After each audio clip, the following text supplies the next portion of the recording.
Consejo General del Poder Judicial.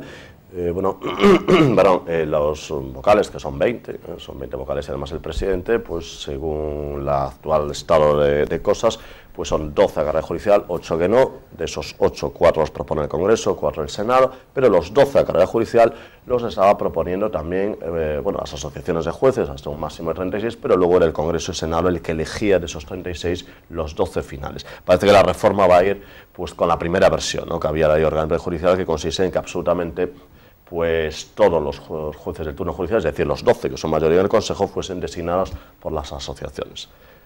Sería un poco positivo. Volver al tema. Relación original, con lo cual que sean las propias asociaciones que decidan que 12 de la carrera judicial están presentes en el Consejo General del Poder Judicial. Bueno, hay argumentos a favor y argumentos en contra, como todo, ¿no? Lógicamente, la soberanía del pueblo pues reside en el Congreso y en el Senado y tampoco está de más esa intervención de las cámaras. A mí, personalmente, no me desagrada que se vuelva al sistema anterior, no por nada, sino porque como tal poder, yo creo en la independencia de los jueces y la independencia del Poder Judicial, y cualquier injerencia que pueda venir de fuera, pues no debe de ser admisible. Y yo creo que cierta injerencia, pues en el momento de las designaciones y en el momento de intervenir las cámaras, sí se produce. Otra cosa es que se me diga, bueno, pero es que las asociaciones que están también dentro de la judicatura también tienen sus más y sus menos, y son más menos democráticas, más menos profesionales. Bueno, bien, pero es que el cuerpo de jueces está ahí y es un poder del Estado, legislativo, ejecutivo y judicial. Y ya sé que aquí esa separación tampoco es tan estricta, aunque debería de serlo, porque ya sabemos que el presidente del gobierno sale de la Cámara, sale del legislativo, aunque sus ministros no, que pueden ser designados de fuera, de la calle, ¿no?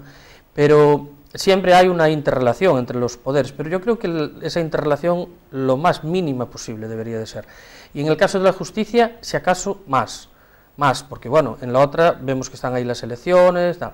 Pero en el tema del Poder Judicial, muchas veces decimos, ¿quién le da la legitimidad al Poder Judicial? Es la propia Constitución, que hemos votado todos los españoles y hemos dado el sí en un referéndum, la que dice que es un poder independiente del Estado. Y como tal, poder independiente del Estado, pero que no es nombrado por la soberanía popular, yo creo que cuanto más se autoorganice, mejor. Después se vendrá diciendo, no, pero es que el corporativismo de los jueces, etcétera, etcétera, etcétera, implica que el Consejo va por distintos derroteros que por donde va la sociedad civil. Bueno, yo creo que esos son peligros que puede haber, pero es que los jueces, por eso hablábamos antes de la inmediatez, los jueces deben de estar y deben de tener, y creo que lo tienen, los pies en el suelo y saber cuáles son las demandas y estar un poco pues pendiente de lo que es la propia administración de justicia fuera de los órganos organizativos de la misma, ¿no?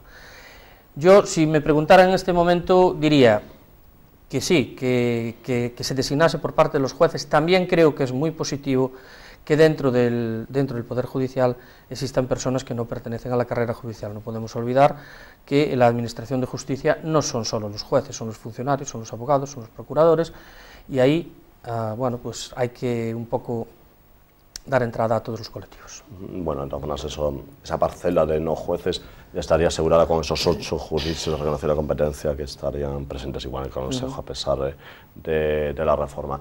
De todas formas, lo que sí es cierto es que, por ejemplo, de los 2 altos tribunales que existen en España, el Tribunal Supremo y el Tribunal Constitucional, el que más depende de la propia carrera judicial, que es el Supremo, es el que parece que tiene más prestigio, ¿no?, en la opinión pública. Bueno, claro, pero el prestigio viene dado precisamente porque dentro de lo que cabe siempre se preservó un poco esa imagen del Tribunal Supremo y pensando que además pues al Tribunal Supremo acceden jueces de carrera, ya sé que pueden acceder también del cuarto turno, bueno, muy difícil, pero que también está eso ahí, ¿no? Pero yo creo que la diferencia es importante, pero es que tampoco se puede comparar un tribunal y otro, es decir, aquel dice si algo es conforme o no a la Constitución, aquel está hablando de las leyes, está administrando justicia. No es que el otro no administre justicia, pero no es una administración de justicia, sino que es un garante y un vigilante de la legalidad que se contiene dentro de nuestra Constitución, que son funciones muy diferentes y que no se deben de confundir. Y muchas veces la imagen que se está dando es, pues vaya palo le dio el Tribunal Constitucional al Tribunal Supremo. No es así. No debe de ser así tampoco. Bueno, efectivamente cumplen funciones completamente distintas.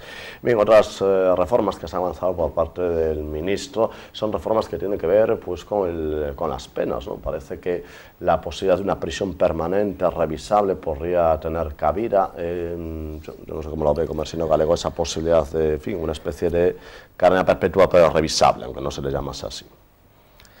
Hombre, es que hay que verlo, estamos hablando de algo que no existe, ¿no?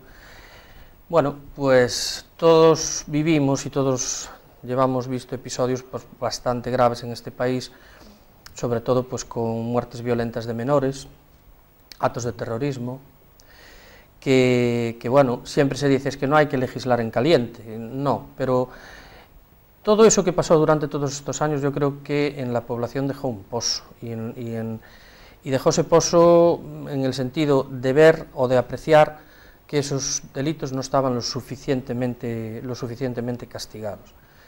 Yo no soy partidario de la pena de muerte, como tampoco soy partidario de la cadena perpetua, pero no cabe duda de que una medida de ese tipo, con una cierta flexibilidad, a lo mejor conviene estudiarla y, bueno, y no sacarla un poco del debate también de la sociedad, que también la sociedad, al fin y al cabo, debe opinar y no solo en las elecciones, ¿no?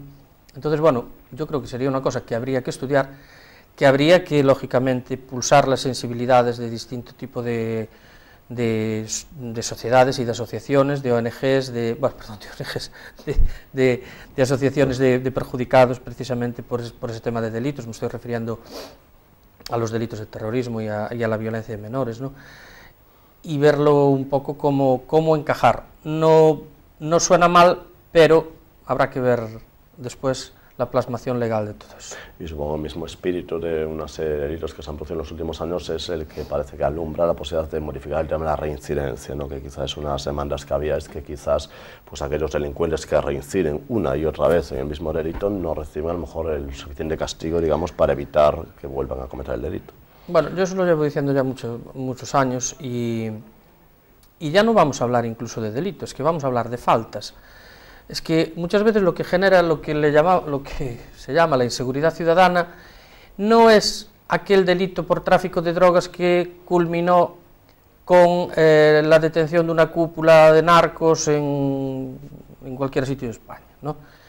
Que ya sabemos que todo eso también genera después hacia abajo todo tipo de delitos y todo tipo de violencia, pero es para poner un ejemplo. Con la rotura de una luna, pues el robo de un coche, la rotura de la ventanilla de un vehículo, el robo de un radiocassette, el robo de un comercio, el entrar en un domicilio y llevarse las joyas, que ya es un robo, lógicamente, como fuerzan las cosas, ya es grave, pero esos delitos pequeños o esas faltas pequeñas que están ahí, esa reincidencia continua de la misma persona, que lo veíamos cuando íbamos a las asistencias a detenidos, a comisaría, a la Guardia Civil, en donde aún no había ordenador y se reseñaban los antecedentes policiales de todas esas personas, es que estábamos hablando de un folio y de 2 folios. Yo creo que eso habría que atajarlo de alguna forma. Y en el tema, lógicamente, ya de delitos gordos, vamos a poner entre comillas, ya no de los de diario, ¿no? Pues igual, es decir, un momento, como se dice siempre, un momento malo lo tiene todo el mundo, pero 20 momentos malos no. Es más complicado. Bueno, otra reforma, cambiando un poco directamente de tema, ya estamos en la recta final del programa, sería el tema de la posibilidad de que existiesen matrimonios y divorcios en las notarías. Creo que Comersino ha llevado bastantes matrimonios y bastantes divorcios y no sé qué le parece, es decir, que ya se realizan ya no en el juzgado, sino directamente en la notaría. Bueno, a ver, yo creo que eso todo hay que verlo también en su plasmación.